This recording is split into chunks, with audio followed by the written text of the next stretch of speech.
Hindi ko makakalimutan ang tunog ng pinto ng kotse na biglang isinara ng malakas. Ang matalim na kaluskos na iyon ay parang putok ng baril na nagmarka sa pagtatapos ng isang bagay na matagal ng tahimik na namamatay sa loob ng maraming taon. Tiningnan ako ni Jose ng huling beses sa harap ng windshield na may ekspresyong inis na naging ugali na niya at sinabi, "Bumaba ka, Maria. Kung magpapatuloy kang umiyak, ipagpatuloy mo ito rito sa labas." At umandar siya. Ang ungol na makina ay nawala sa gitna ng mga sasakyan. Nainiwan akong mag-isa sa hintayan ng bus sa ilalim ng mahinang ulan na parang tinutukso ako. Nanatili ako roon na walang pera, walang cellphone at walang patutunguhan. Ang mga tao ay dumadaan sa tabi ko nang hindi tumitingin. Parang ang aking kalungkutan ay bahagi na ng tanawin. Ang makiyop na gusot, ang blusa na basa, ang mga mata na namamaga. Nakakatawa. Isang babaeng 68 taong gulang na umiyak sa kalye. Dahil ang lalaking pinagsamahan ng kalahati ng buhay ay iniwan siya na parang estranghero. Sa loob ng maraming taon, tiniis ko ang kanyang mga sigaw, ang kanyang masasakit na katahimikan, ang kanyang paraan ng pagpaparamdam na invisible ako. At gayunpaman, kahit sa sandaling iyon, may bahagi pa rin sa akin na umaasa na babalik siya, magsisisi, babalik para sa akin, pero hindi niya ginawa noon ni kailanman. Pero bago magpatuloy, gusto kong magbigay sa iyo ng espesyal na imbitasyon.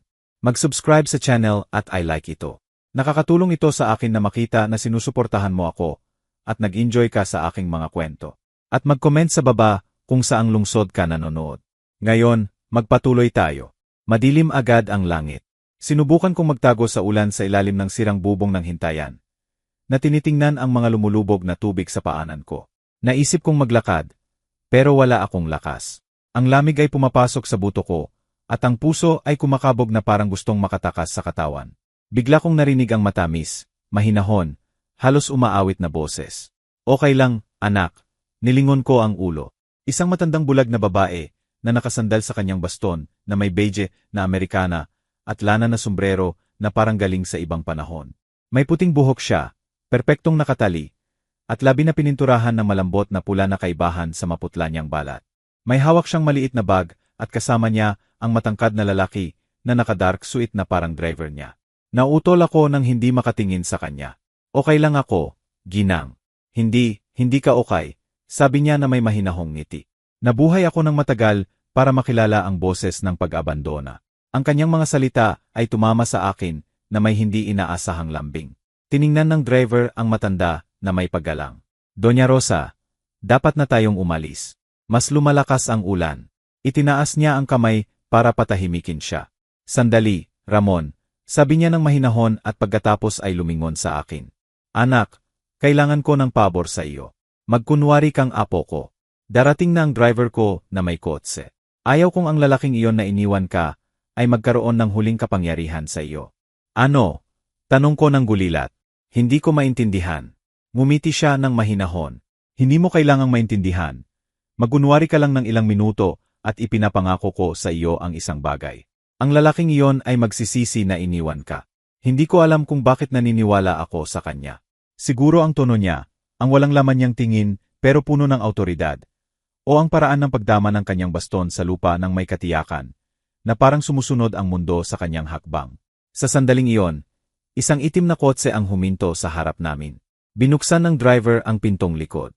"Doña Rosa, handa na ang kotse." Hinawakan niya ang braso ko ng mahina. Mainit ang kanyang balat at hindi inaasahang matigas ang hawak. "Halika, apo," sabi niya. "Hindi ka mananatili rito na naghihintay sa hindi karapat-dapat." Sumakay ako sa kotse nang walang pag-unawa. Ang upuan ay amoy bagong leather at mahal na pabango. Sa bintana, nakita ko ang figura ni Jose na naglalakad patungo sa kanyang nakaparadang kotse sa unahan. Mukha siyang galit, walang pasensya at nang makita kami. Nang makita akong sumakay sa kotse ng eleganteng babaeng iyon, nagbago ang ekspresyon niya. Sa unang beses sa maraming taon, nakita ko siyang gulilat.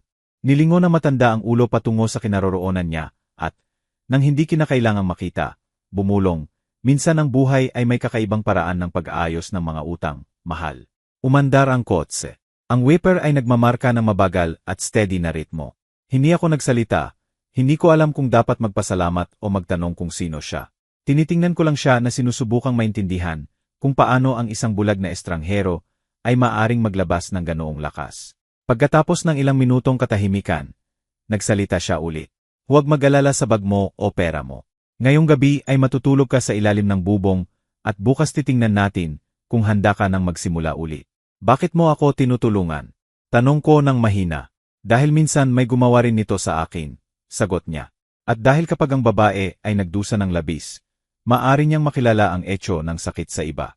Ang kotse ay pumunta sa daan na papasok sa residential area.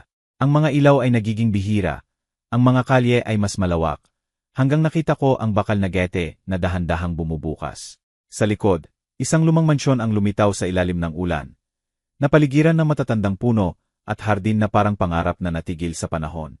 Maligayang pagdating sa bahay, Maria. Sabi ng matanda nang hindi ko pa sinabi ang pangalan ko. Huminto ang puso ko ng isang segundo. Paano mo alam ang pangalan ko? Tanong ko ng halos bulong. Ngumiti siya ng malambot pero nakakabagabag. Dahil ang kapalaran ay hindi nagkakamali kapag binagsama ang dalawang babae sa isang daan. Huminto ang kotse sa harap ng malaking pintong kahoy. Bumaba si Ramon at binuksan ang payong. Malakas ang hampas ng ulan sa lupa. Habang bumaba sa kotse, naramdaman ko na tumatawid ako sa invisible na hangganan. Dahan-dahang bumukas ang pinto at isang bugso ng mainit na hangin at amoy ng jasmine ang yumakap sa akin. Hindi ko alam noon. Pero sa gabing iyon hindi lang ako pumapasok sa bahay ng estranghero. Pumapasok ako sa kwentong magpapabago ng buhay ko magpakailanman. Hindi ko alam kung gaano katagal akong tahimik pagkababa sa kotse. Ang hangin ay amoy basa na lupa at jasmine. Ang mansyon sa harap ko ay parang galing sa ibang panahon. Mataas na bintana, kurtina ng lace, iron na lampara na kumikisla pa sa ilalim ng ulan. Gayunpaman, ang pinakanakakabagabag sa akin ay hindi ang laki ng lugar, kundi ang katahimikan nito, isang kapayapaang makapal na parang pinapanood ako. Ramon, ang driver, ay inabot sa akin ang payong. Dito po, ginang, sabi niya ng magiliw pero matigas. Dahan-dahan umusad ang matanda sa kanyang baston. Walang pag-aalangan kahit isang hakbang, na parang kabisado niya ang bawat tel. Sinundan ko siya na basa, gulilat, nagtatanong sa sarili kung ano ang ginagawa ko roon. Ano ang balak ng bulag na babaeng iyon na biglang sumulpot sa pinakamalungkot kong gabi ng may ganoong katiyakan. Pagtawid sa threshold, isang malambot na init ang yumakap sa akin. Ang loob ay parang buhay na museo, lumang portrait, nakaparadang orasan, chandelier na may kristal na luha. Sa hangin ay lumulutang ang malayong musika, halos hindi marinig, na parang may iniwang lumang gramophone sa ibang kwarto.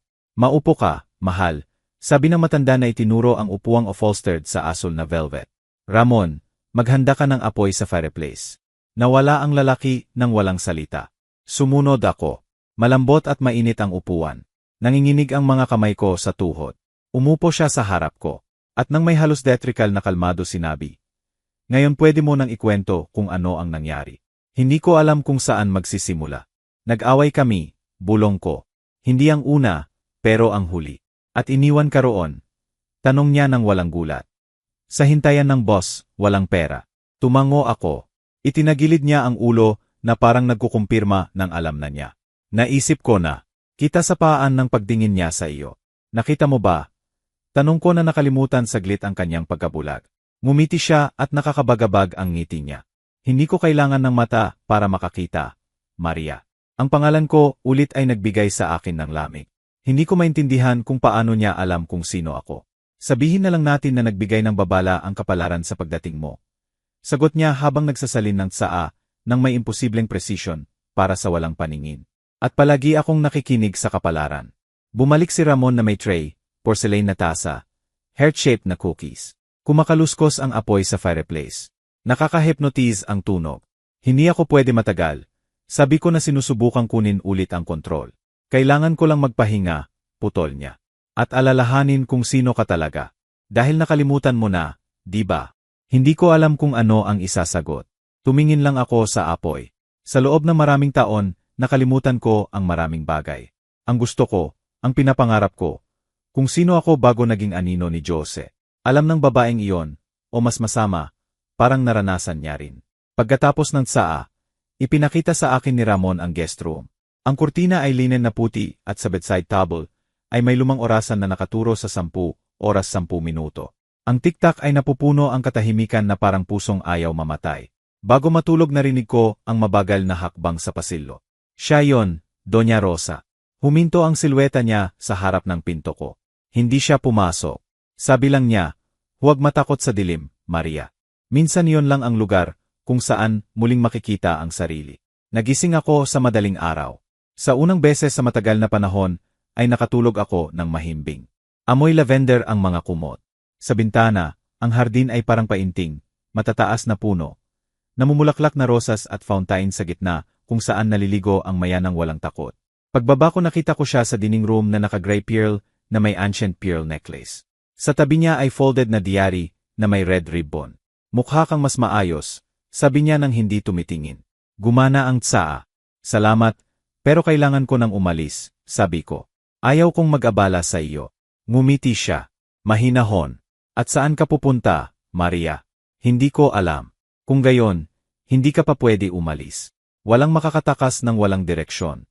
Dumating si Ramon, iniwan ang almusal at umalis ng walang salita. Kinuha ni Doña Rosa ang tasa niya ng elegant at tanong, gaano katagal kayong kasal? 41 taon. At sa 41 na iyan, gaano karami ang masaya ka?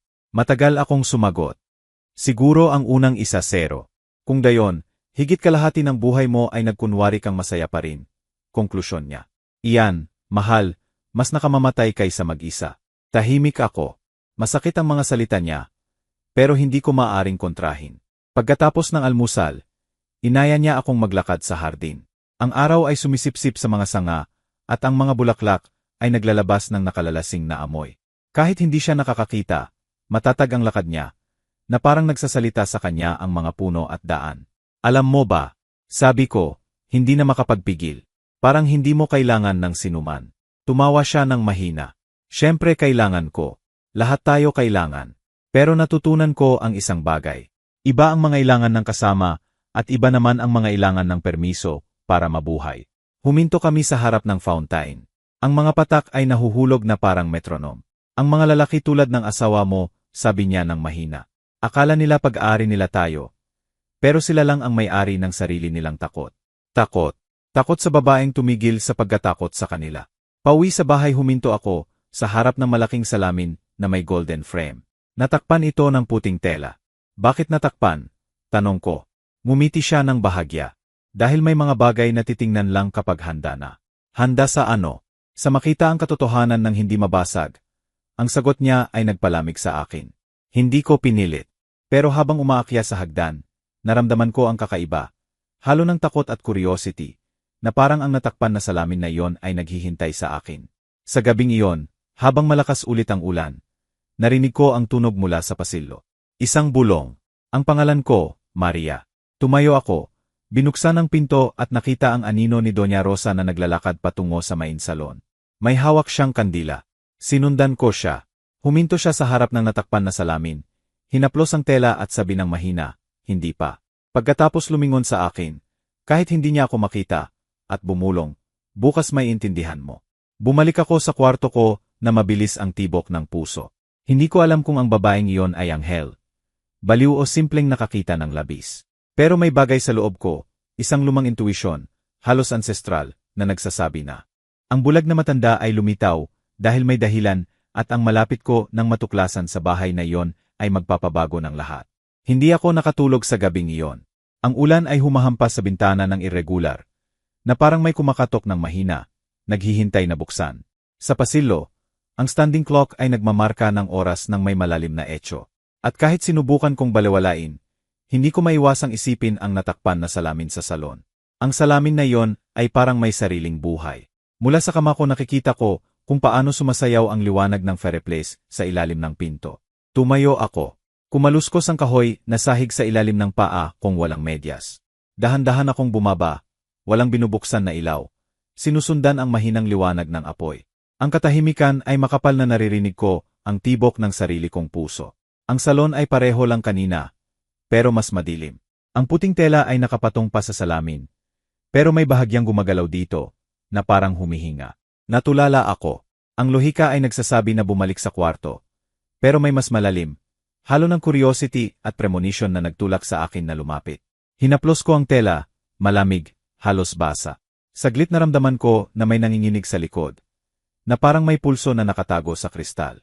Pagkatapos narinig ko ang pangalan ko ng mahina, halos hindi marinig. Maria, umatras ako.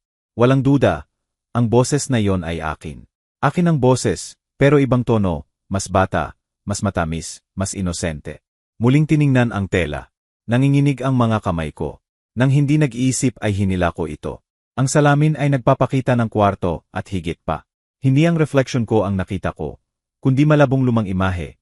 Simpleng dining room, mesa na may nalantang bulaklak. At sa gitna, ako mismo, 30 taon na mas bata, nagsisilbi ng hapunan kay Jose. Narinig ko ang matalim niyang boses, eksakto, ulit sopas. Hindi ka ba napapagod na walang kwenta? Tinakpan ko ang bibig ko. Isang alaala na ibinabalik ng salamin sa akin. Tumayo si Jose, ibinato ang plato sa sahig. Ako, ang mas bata kong sarili. Yumuko para pulutin ang mga piraso ng walang sagot at nakita ko kung paano tumulo ang luha ko. Parang tinitingnan ang sariling pagpapahiya mula sa labas. Pero walang makialam. Pagkatapos, sa likod ko, ang boses ni Doña Rosa ay nagputol sa katahimikan. Binigyan kita ng babala na huwag alisin. Lumingon ako. Nandoon siya na nakatayo, walang baston, walang takot. Nakalugay ang buhok na parang pilak na anino. Ano ito? Tanong ko ng halos walang hininga. Ang katotohanan, sabi niya ng mahinahon. Ang salamin ay hindi nagpapakita ng kung ano tayo, kundi ng kung ano ang nakalimutan nating tingnan. Lumapit ako sa kanya na nanginginig. Bakit ipinapakita sa akin iyan? Dahil nakakapit ka pa sa nakaraang sumira sa iyo, sagot ni Rosa. At habang ginagawa mo iyan, mananatili kang bilanggo. At ikaw, tanong ko, ginamit mo rin ba? Ngumiti siya ng malungkot noon at ang nakita ko ay nag-alis ng takot. Pero ninakaw rin ang tulog ko. Ang tono niya ay nagpalamig sa dugo ko. Lumapit siya sa salamin, inilahad ang kamay at hinaplos ng mahina. Tingnan mo ulit, sabi niya. Sumunod ako. Sa pagkakataong ito, nagbago ang reflection. Hindi na ang bahay ko, kundi ang kay Rosa. Siya, mas bata pa, umiyak sa parehong salon sa harap ng lalaking nanlalait sa kanya. Malabo ang mukha ng lalaki, pero ang boses niya ay parehong pangmamaliit kay Jose. Estorbo ka, Rosa. Ni hindi mo alam kung paano magmahal. Nagkolapse siya mag-isa, kasama ang bagong pagkabulag. At sa sandaling iyon naintindihan ko, hindi ordinaryong salamin, saksi ito, portal sa pagitan ng dalawang buhay na parehong sakit. Bakit ipinapakita mo ito sa akin? Bulong ko sa gitna ng luha. Dahil ikaw at ako ay isang kwento na 2 beses sinabi, sagot ni Rosa. Ikaw ang dumating para tapusin ang cycle na hindi ko natapos. Ang mga salita niya ay nag-alis sa akin ng hininga. Mas lumiwanag ang salamin. Sa ibabaw nito nagsimulang lumitaw ang mga imahe ng babae. Isang bata na may babi sa braso. Isa na may pasa sa mata. Isa na nakatingin sa sahig habang sumisigaw ang lalaki. At sa gitna ng lahat may figurang nakatawag sa akin. Babae na may nakataling buhok at asul na damit. May mga feature ko, pero hindi ako. Sino siya? Tanong ko. Ang nanay mo, sabi ni Rosa na may buntong hininga. At akin din. Lumingon ako sa kanya. Gulilat. Ano ang sinasabi mo? Na ang dugo at kapalaran ay may memory. Sabi niya ng mahina. At minsan ang sakit ay minamana katulad ng mata o boses. Lumayo ako sa salamin, takot. Ang reflection ay bumalik sa mukha ko lang. Pero iba na ang ekspresyon ko. May bago sa akin, halo ng lakas at takot, kaliwanagan at vertigo. Lumapit ang matanda at hinawakan ang kamay ko. Nakita mo na ang kailangan mo. Ngayon nagsisimula ang pinakamahirap. Matutong huwag ulitin. Kumislap ang apoy sa fireplace. Dumating si Ramon sa threshold. Gulilat na makita kami roon sa oras na iyon. Okay lang ba, Doña Rosa? Tumango siya.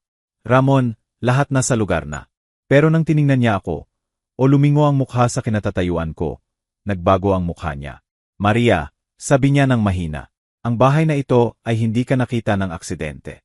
Dinala ka ng salamin at dinala mo ako sa salamin. Sa gabing iyon hindi ako nakatulog. Ang etyo ng mga imahe ay nasa isip ko pa na parang melody na hindi nawawala.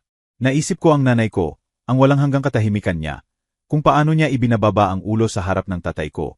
Katulad ko kay Jose, at naintindihan ko na may bagong malalim na sakit na ang pagpapahiya ay hindi aksidente, mana ito. Pero alam ko rin ang iba. Ang manang iyon ay maaring masira. At kung totoo ang sinabi ni Dona Rosa, binigyan ako ng kapalaran ng pagkakataon. Ang tapusin ng tuluyan ang pagdurusa na dinadala ng mga babae sa pamilya ko sa loob ng henerasyon. Tumingin ako sa bintana. Sumisilip ang madaling araw sa likod ng mga puno. Natakpan pa ang salamin at kahit nanginginig ang kamay ko. Ngumiti ako dahil sa unang beses sa matagal na panahon, hindi ako nakaramdam ng biktima, kundi saksi ng sariling pagising. Ang madaling araw ay nagdala ng bagong katahimikan. Hindi ang katahimikan ng takot, kundi ang iniiwan ng kaluluwa kapag hindi na makatakas. Bumaba ako sa diningroom na namamaga ang mata mula sa gabing walang tulog. Si Doña Rosa ay nandoon na nakaupo sa tabi ng bintana na umiinom ng kape. Hindi niya kailangang makita ako para malaman na umiyak ako. Ano ang nakita mo kagabi? Tanong niya nang hindi lumilingon. Lahat sagot ko. Tumango siya ng dahan-dahan. Kung gayon, iba ka na. Umupo ako sa harap niya. Walang sapat na salita para ilaawan ang naranasan ko sa harap ng salaming iyon. Takot, hiya at kakaibang pakiramdam ng ginhawa. Parang sa wakas nakatingin ako sa buhay ko ng walang kasinungalingan. Walang justification. Walang excuse. Saglit na isip kong aliwin ako ni Dona Rosa. Pero hindi. Matigas ang boses niya. Halos malamig. Ang makita ang nakaraan ay walang kwenta kung walang gagawin dito. Hindi ko alam kung ano ang gagawin, sabi ko. Alam mo naman, sagot niya, natatakot ka lang aminin. Aminin ano? Iniwan niya ang tasa at pinagsama ang kamay sa mesa. Nakarapat dapat ka sa higit pa. Nabuhay mo pa rin sa iyo. Ang mga salita niya ay tumagos sa akin. Sa 68 taon ko, hindi ko naalala ang huling beses na may nagsabi sa akin nito. Si Jose ay nag-ingat na kumbinsihin ako na ang halaga ko ay nakasalalay sa approval niya. Pero ang bulag na babaeng ito ay nagsasalita na parang kilala niya ako magmula pa noon. Pagkatapos ng almusal, lumabas kami sa hardin. Ang araw ay sumisipsip sa mga puno at ang hangin ay amoy magnolia. Mabagal ang lakad niya, nakasandal sa baston at gayunpaman. Parang siya ang gumagabay sa akin. May Jose rin ako noon, sabi niya sa akin. Bigla akong huminto. Ano? Lalaking nagkamali na ang pag-ibig ko ay pag-aari niya. Ang pangalan niya ay Luis Rivas. Asawa ko, tagapahirap ko at dahilan kung bakit nagbasya akong hindi mamatay bilang biktima, umupo siya sa stone bench. Ang manipis at maputlang kamay ay nakapatong sa baston. Nagbago ang boses niya. Naging mas mababa. Nang iniwan niya akong bulag, naisip ko natapos na ang buhay ko. Iniwan kanyang bulag. Tanong ko ng horror. Aksidente, sabi niya ng mapait. O iyon ang sinabi sa akin. Pero alam ng babae kapag hindi aksidente. Tahimik siya saglit. Hindi ako humihinga. Ang kwento niya ay etyo ng akin. Mas brutal lang, mas definitive. At ano ang ginawa mo? Tanong ko. Nakaligtas ako. Sagot niya na may mahinang ngiti. Tumayo ako. Natutong maglakad ng walang paningin. Makinig sa hakbang ng tao. Makilala ang kasinungalingan sa tono ng boses. At isang araw, nang wala nang umaasa sa akin, ginawa ko lahat ito. Inilahad niya ang kamay patungo sa bahay na may sarili kong kamay. Sa perang akala niya, hindi ko kaya pangasiwaan mag-isa. Tiningnan ko siya ng may paghanga. Ang bulag na babaeng iyon, mag-isa, gumawa ng buong buhay mula sa kanyang ruina. At sa sandaling iyon naintindihan ko kung bakit niya ako pinulot sa hintayan ng boss na iyon. Nakikita niya sa akin ang babae niya noon bago muling isinilang. Hindi aksidente na nagkita tayo. Sabi ni Rosa na parang binabasa ang isip ko. Ang kapalaran ay hindi nagpapakrus ng daan ng walang dahilan. Kaya alam mo ang pangalan ko. Tanong ko. Tumango siya. At dahil nakita kita na noon. Paano? Bulong ko. Taon na ang nakalipas. Bago mawala ang paningin ko. Kaibigan ko ang nanay mo. Natulala ako. Ang nanay ko. Pumupunta siya sa bahay na ito ng bata ka pa. Naalala ko siya bilang matamis pero malungkot na babae. Unti-unti siyang pinapatay ng tatay mo. Hindi niya gustong pag-usapan. Pero sinasabi ng mata niya lahat. Inilagay ko ang kamay sa dibdib. Tumulo ang luha ng walang pahintulot. Naalala ko ang mga araw na sinasabi sa akin ng nanay ko nang nanginginig ang boses. Anak, huwag makipagtalo sa tatay mo. Masama lang ang araw niya. Ang masamang araw na iyon ay tumagal sa buong buhay niya. At nang hindi sinasadya ulit ko ang kwento. Nagpatuloy si Doña Rosa. Nang mamatay ang nanay mo, alam kong buhay ka pa, kasal, malayo. Pero hindi kita hinanap hanggang ilang linggo na ang nakalipas nang mapanaginipan ko siya. Ang nanay ko. Hiniling niya na hanapin kita. Sabi niya na sa panganib ka. Kailangan mong alalahanin kung sino ka bago maging huli na. Unang beses nanginginig ang boses niya, at saglit ang malakas at imponenteng babaeng kilala ko ay naging mahina, tao. Kaya pumunta ako sa hintayan na iyon, patuloy niya. Dahil alam kong dadalhin ka roon ng kapalaran. Hindi ako nakapagsalita. Sarado ng emosyon ang lalamunan ko. Sobrang dami. Ang nanay ko, ang panaginip, ang salamin, ang imposibleng coincidence. Lahat may sense at parehong parang panaginip na ayaw kong magising. Ginugol namin ang natitirang araw sa hardin. Tinuruan niya akong makinig sa hangin, kilalanin ang tunog, ang kaluskos ng dahon, ang awit ng ibon, ang bulong ng tubig. Kapag hindi ka nakakakita, natutong makinig sa kaluluwa ng mga bagay, sabi niya sa akin. At pagkatapos idinagdag na may malungkot ng ngiti. At kapag sinira ang puso mo, natutong makinig sa kaluluwa ng tao. Lubos akong naantig sa mga salita niya. Tinanong ko kung napatawad niya ba ang asawa niya. Tumawa siya ng mahina. Malaking salita ang magpatawad. Sabihin na lang na hindi na ako pag-aari niya kahit sa galit. Buhay pa ba siya? Hindi, sagot niya. Pero kahit buhay pa, wala na akong pakialam. Tumayo siya ng may hirap. Ngayon ikaw ang magpasya kung mananatili kang biktima ng lalaki o matutong gawin ang sariling kaligtasan. Sa gabing iyon, habang naghahanda sa pagtulog, nakita ko ang folded na note sa kama ko. Sulat ni Rosa. Kapag dumating ang oras, buksan ang kahon sa desk. Makikita mo roon ang bagay na para sa aming dalawa. Pero hindi pa. Una munang alalahanin kung ano ang pakiramdam ng malaya. Natulog ako na yakap ang note na iyon. Hindi ko eksaktong alam kung ano ang ibig sabihin. Pero naramdaman ko na ang kahon na iyon ay nag-iingat ng puso ng lahat. At sa unang beses sa maraming taon, sa halip na takot, naramdaman ko ang curiosity sa hinaharap. Tumingin ako sa bintana, kung saan halos kumikinang ang refleksyon ng malayong salamin sa ilalim ng liwanag ng buwan. At alam ko na kahit bagong simula pa lang ang daan, iba na ako sa babaeng iniwan ni Jose sa hintayan na iyon. May mga sugat na hindi nasasara sa panahon, kundi sa pag-unawa. At iyan ang itinuro sa akin ni Donna Rosa sa mga linggong sumunod, ang umunawa sa sakit, hindi bilang kaaway, kundi bilang guro. Maaga akong nagigising, matagal bago sumikat ang araw, at nakikita ko siyang gising na, nakaupo sa harap ng bintana, nakikinig sa unang tunog ng araw. Hindi niya kailangang makita ang pagsikat para maramdaman. Pareho ang simula ng bawat araw, sabi niya. Pero kung paano mo ito mabuhay, nakasalalay sa kung ano ang iwan mo. Mahirap ang unang mga araw. Sanay ako sa sumunod, hindi pumili, tumahimik, hindi sabihin ang nararamdaman, magsilbi, hindi gumawa. At gayunpaman, si Rosa, na may matigas na boses at walang hanggang pasensya, ay nagtuturo sa akin na mag-unlearn. Isang hapon, habang umiinom ng tsaa sa hardin, may hiniling siya na nagpalamig sa akin. Sumulat ka ng liham para kay Jose, sabi niya. Liham. Pero hindi para ipadala. Isulat mo para ilabas ang lahat ng hindi mo sinabi. Gumugol ako ng oras sa harap ng blankong papel. Hindi lumalabas ang salita hanggang naalala ko ang sigaw niya, ang pangmamaliit, ang katahimikan. At pagkatapos nagsimulang gumalaw ang pluma mag-isa. Jose, sinulat ko, ginawa mo akong maliit dahil alam mo na kung magtataas ako ng ulo, hindi ka na magiging malaki. Pinatahimik mo ako at nagtagumpay ka sa maraming taon. Pero napapagod din ang katahimikan. At ngayon, mula sa katahimikang hindi na masakit, pinatatawad kita, hindi para sa iyo, kundi para sa akin, dahil ayaw kong manatili ang anino mo sa loob ko.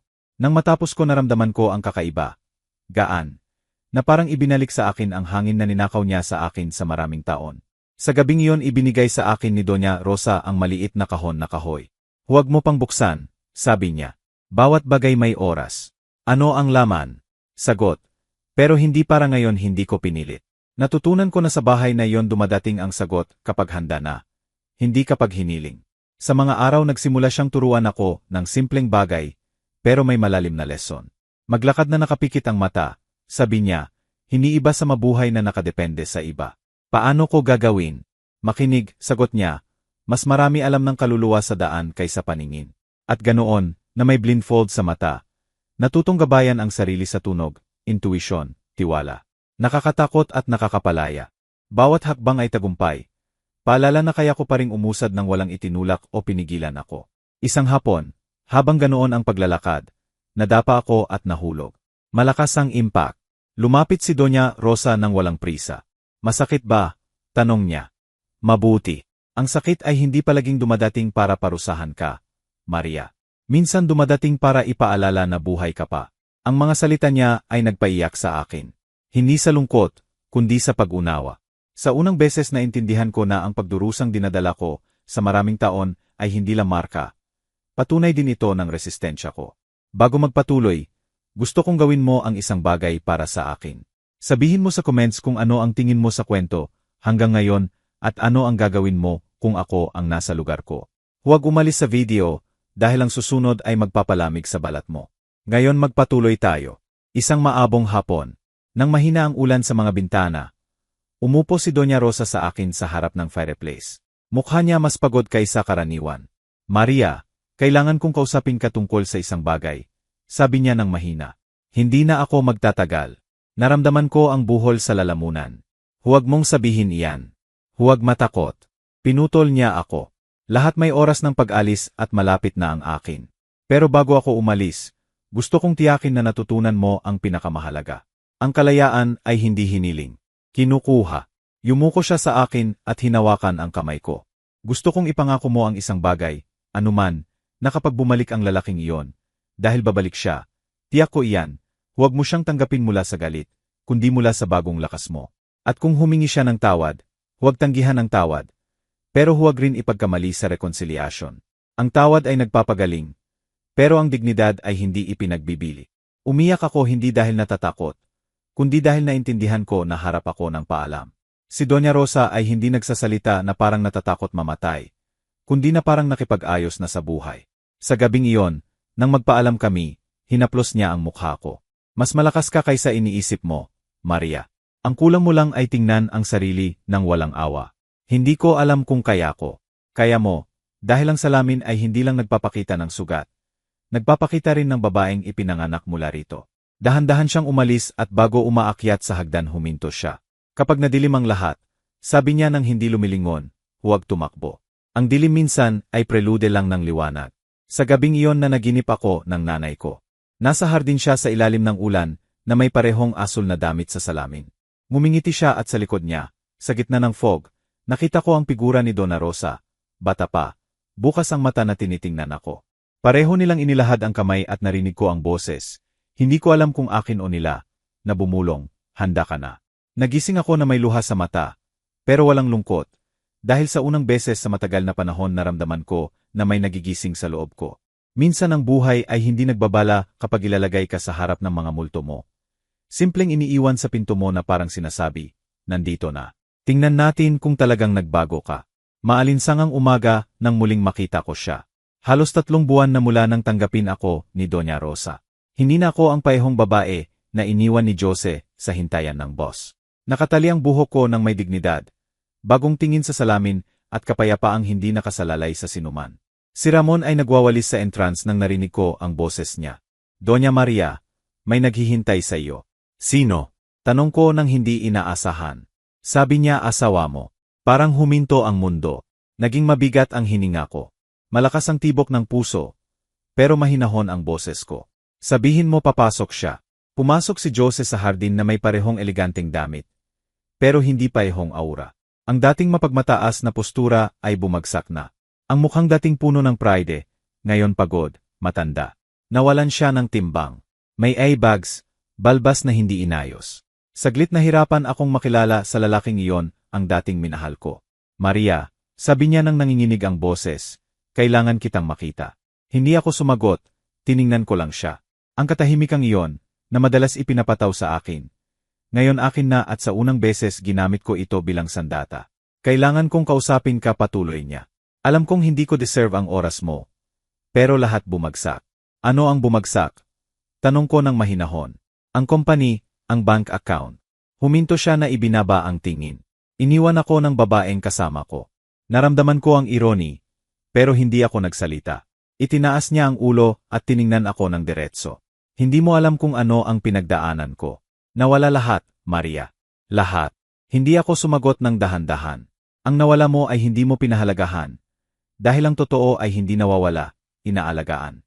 Nagbago ang ekspresyon niya. Saglit parang iyak siya. Gusto ko lang humingi ng tawad. Hindi ko alam kung ano ang sasabihin. Sa maraming taon pinangarap ko ang sandaling ito. Pinanaginipan ko na sisigawan ko siya. Reklamo. Papahiyain katulad ng ginawa niya sa akin. Pero ngayon na nandoon siya natalunan, naintindihan ko na hindi ko na kailangan. Walang sense na ang revenge.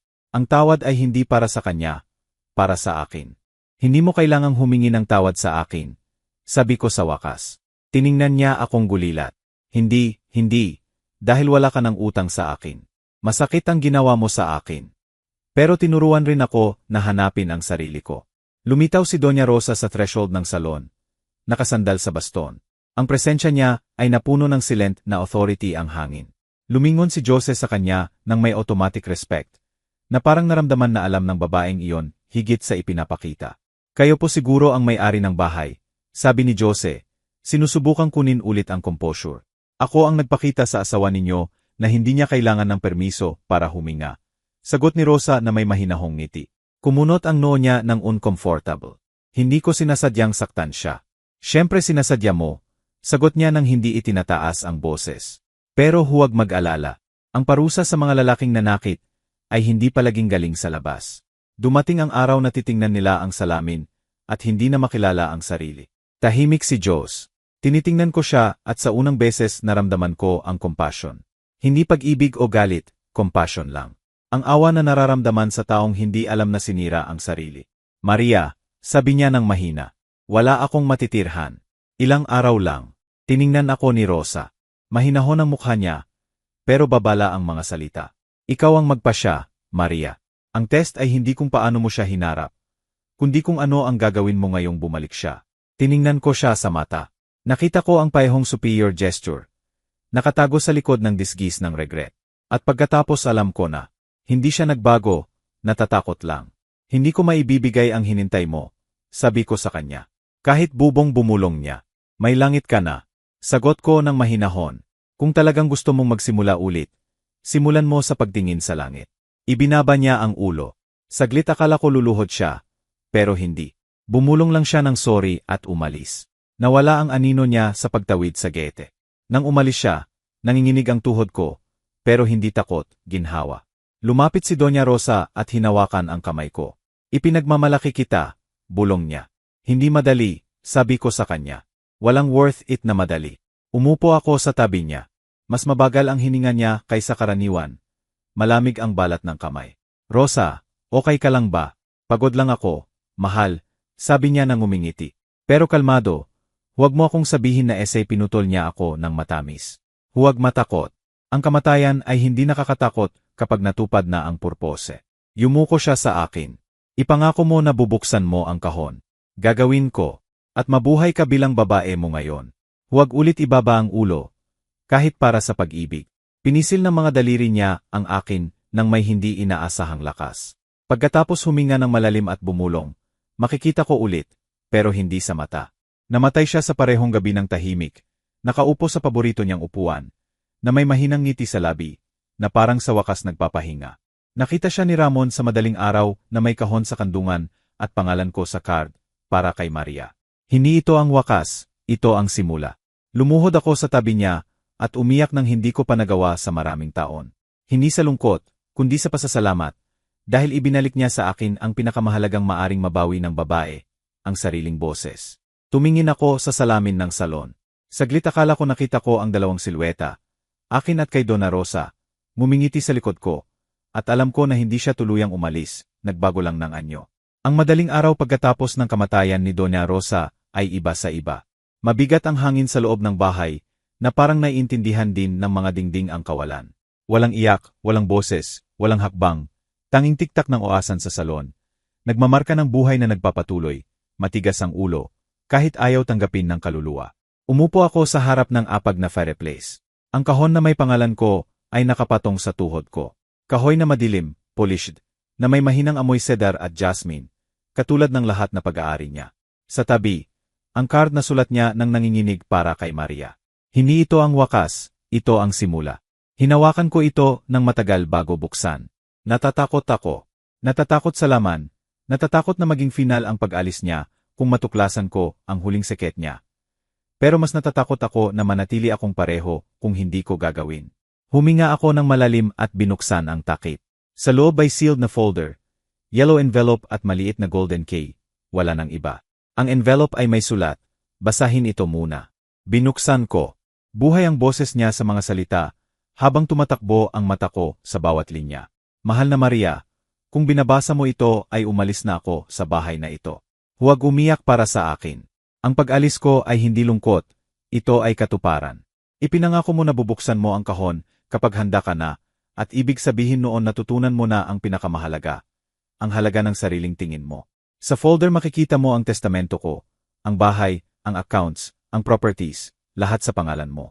Huwag magulat. Hindi ko ito ginagawa sa awa. Ginagawa ko dahil sa iyo ito. Pero may iba pang kailangan mong malaman. Bagay na itinago ko sa maraming taon at ikaw lang ang makakaunawa. Ang key ay bubukas sa kofre sa basement, sa likod ng salamin. Doon ang mga piraso ng nakaraan na nag-ugnay sa atin. Kung magkasya kang buksan, maghanda na tingnan ang katotohanan ng walang takot. Huwag kalimutan, Maria, ang pinakamalaking mana ay hindi pera, kundi ang kalayaan sa pagpili. Na may pag-ibig, Rosa, nanginginig ang kamay ko. Binasa ko ang liham 2-3 beses. Hindi ko alam kung ginhawa o vertigo. Ang salamin. Muling ang salamin. Pumasok si Ramon sa sandaling iyon. Pula ang mata niya mula sa gabing pinigilan ang iyak. Sorry po, ginang, sabi niya nang nabasag ang boses. Hiniling niya na huwag sabihin sa iba. Gusto niyang tahimik lahat. Tumango ako. Alam ko. Ganoon siya. Matigas hanggang wakas. Inilagay niya sa mesa ang white envelope. Bukas darating ang notaryo. Pero hiniling niya na ibigay ko ito ngayon. Ano ito? Liham din mula kay Doña Rosa para sa iyo. Sealed na may watch ang envelope. Binuksan ko. Sa loob ay short note na paihong elegant na sulat. Alam ni Ramon higit sa ipinapakita. Tiwala ka sa kanya. Hindi lahat dito akin. Bahagi ng kwentong ito ay sa kanya rin. Tiningnan ko siyang gulilat. Ibinaba niya ang tingin ng nervous. Sabi ng ginang ng mahina. Pinapangako niya na hindi ako magsasalita hanggang mabasa mo ang liham. Nabasa ko na. Kung gayon kailangan kong sabihin ang katotohanan. Bumaba kaming dalawa sa basement. Lugar na hindi ko pa nakita, malawak, na may shelves na puno ng kahon. Painting na natakpan ng tela, antique furniture. Sa isang sulok, sa likod ng salamin na inilipat doon kagabi, may maliit na kofre. Ginamit ko ang golden key. Ang click ng lock ay parang tibo. Sa loob ay documents, black and white photos at leather-bound notebook. Binuksan ko. Sa unang page, petsa, 1,954 at phrase na blue ink para sa kapatid kong si Ana. Kung balang araw mabasa mo ito, patawarin mo ako sa hindi pagbalik. Ana, ang nanay ko. Naramdaman ko na gumagalaw ang sahig sa ilalim ng paa ko. Kapatid ni Rosa ang nanay ko. Tanong ko. Tumango si Ramon. Bakit hindi ko alam? Dahil binura siya ng pamilya ninyo. Ang tatay ninyo huminto siya. Hindi niya aprobahan ang lalaking pinakasalan niya. Na-disinherit siya. Umalis siya nang hindi lumingon. Sumandal ako sa kofre para hindi mahulog. Hindi kailanman binanggit ng nanay ko ang kapatid. Kailanman. At gayon pa man, nandoon. Ang sulat niya, ang salita niya, ang nakatagong kwento sa alikabok ng panahon. Binuklat ko ang mga page, diary ito. Kinukwento ang kabataan niya, pag-ibig kay Luis, karahasan, aksidente na nagbulag sa kanya, pagbubuo ulit ng buhay. Pero may iba pa. Sa maraming entry, kinakausap ang nanay ko. Ako, secret visits. Ngayon bumisita ako sa kanya. Lumalakad na ang maliit kong Maria. Hindi ako pwede matagal. Hindi maaring ipanganib ni Ana na malaman ng asawa niya na pumupunta ako. Pero bawat yakap ko sa kanya, nararamdaman ko na muling nag-ugnay ang kapalaran sa amin. Kung balang araw mabasa niya ito, malalaman niyang hindi ko siya iniwan. Nalabo ng luha ang paningin ko. Idinikit ko ang diary sa dibdib. Diyos ko, bulong ko. Buong buhay ko akala ko mag-isa ako at hinanap niya ako. Inilagay ni Ramon ang kamay sa balikat ko. Alam ng ginang na kailangang sabihin niya sa personal. Pero natatakot siya na hindi sasapat ang oras. At ako, naglingkod ako sa kanya ng higit 40 taon. Saksi ako sa lungkot at pag-asa niya. Naniniwala siya na bawat babae ay ipinanganak na may misyon. Ang sa kanya ay ihanda ka para ipagpatuloy ang sa kanya. Sa gabing iyon hindi ako nakatulog. Binasa ko bawat pagina ng diary isa-isa, na parang nagsasalita sa akin ang kaluluwa ni Rosa mula sa papel. Kinukwento kung paano pagkatapos ng aksidente, nagsimula siyang tumanggap ng mga babaeng inabuso. Iniwan, nawala katulad niya. Binibigyan niya ng tirahan, trabaho at bagong pagkakataon. Ang lugar na iyon tinawag niyang Casa del Alba. Sa loob ng maraming taon, lihim itong gumana, hanggang isang betrayal ang nagpilit na isara. Nanumpa ako na kapag namatay ako, may magbubukas ulit. Siguro ang kapatid ko, siguro ang anak niya. Isinara ko ang diary nang nanginginig ang kamay. Walang duda na. Ang manang iyon ay hindi generosity, tawag ito. Kinabukasan dumating ang notaryo ng tama sa oras. Lalaking naka-gray suit, friendly na mukha at calm na boses na parang sanay sa balitang nakakagalaw ng kaluluwa. Umupo kami sa office. Ang document sa mesa ay maraming page na signed at sealed. Iniwan ng Ginang Rivas lahat sa pangalan ninyo. Doña Maria, sabi ng notaryo. Lahat. Ang bahay, accounts, property ng lupa kung saan narito ang bahay, at trust fund para sa paglikha ng foundation. Foundation. Ganoon nga. Sa testamento malinaw niyang sinabi. Binuksan niya ang folder at binasa. Nais ko na ang pamangkin ko. Si Maria Galvez ay lumikha ng shelter para sa mga babaeng walang tirahan. Single mothers o victims ng abuse. Iyan ang magiging legacy ko. Gusto kong tawagin katulad ng una kong bahay, ang Casa del Alba. Hindi ko napigilan ang iyak. Bawat salita ay confirmation na hindi nagkamali ang kapalaran. Lahat ng pinagdaanan ko, pagpapahiya, pag-iwan, kalungkutan, inihanda ako para rito. Lumapit si Ramon at inabot ang panyo. Alam niyang tatanggapin mo, sabi niya. At kung hindi ko tanggapin, tanong ko sa gitna ng hikbi. Kung gayon ililipat ang pera sa Anonymous Association. Pero huminto siya. Hindi mo gagawin. Alam mo na ang misyon mo. Lumipas ang mga araw at nagsimulang magbago ang bahay. Binuksan ko ang mga bintana. Pinasok ang liwanag. Ang etyo ng tawa ni Rosa ay parang lumulutang sa mga pasilyo. Sa hardin, ang mga bulaklak na iningatan niya nang may diligensya ay namulaklak uli. Tinulungan ako ni Ramon sa pag-ayos ng papeles, donations, permits. Unti-unti nagsimulang muling buhay ang Casa del Alba. Ang unang dumating ay 3 babae, isang bata na may baby, isang ginang na tumatakas sa violent na asawa, at isang dalaga na walang pamilya na natutulog sa kalye. Nang tumawid sila sa pinto, naramdaman ko ang hindi maipaliwanag, na parang nandoon si Rosa na nanonood, ngumingiti. Bawat gabi, kapag isinasara ang ilaw, umuupo ako sa harap ng salamin. Hindi ko na ito tinatakot. Tinitingnan ko ng may respect, pasasalamat at bawat gawin ko ay parang may iba akong nakikita. Hindi lang reflection ko, kundi glimpses ng nakaraan. Fragments ng lahat ng babaeng nasaktan at ngayon nakakahanap ng ginhawa sa mga dingding na ito. Isang buwan pagkatapos, habang sinusuri ang documents ng trust, nakita ko ang liham na hindi ko pa nakikita. Nakatago sa mga notarial papers. Binuksan ko. Kay Rosa ito, sinulat bago mamatay. Mahal na Maria, kung binabasa mo ito ay nagawa mo na ang hakbang. Natutuwa akong malaman na hindi ka natakot sa salamin, na hindi ka sinira ng sakit. Minsan ang mga babae sa pamilya natin ay ipinanganak na may kurse ng katahimikan. Ang nanay mo ay binasag ito ng kalahati. Ako binasag sa sigaw. Ikaw naman binasag sa dignidad. Salamat sa hindi pinatay ang kwento ko sa akin. Kung magduda ka kailanman, tingnan mo ulit ang sarili sa salamin. Pero sa pagkakataong ito, hindi mo makikita ang nakaraan. Makikita mo ang lakas ng lahat ng nauna. Iniiwan ko sa iyo ang bahay ko, pangalan ko at paniniwala ko. Gawin mo rito ang may halaga. Na may walang hanggang pag-ibig, Rosa, umiyak ako ng tahimik, hindi sa lungkot, kundi sa pasasalamat, dahil naintindihan ko na minana ko higit sa ari-arian. Minana ko ang misyon ng pag-ibig at hustisya. Sa gabing iyon, nang mamatay ang huling liwanag ng araw, pumunta ako sa salon. Nagsini ako ng kandila sa harap ng salamin at tiningnan ko ng diretso. Ang reflection ay nagbalik ng imahe na nagpalamig sa akin.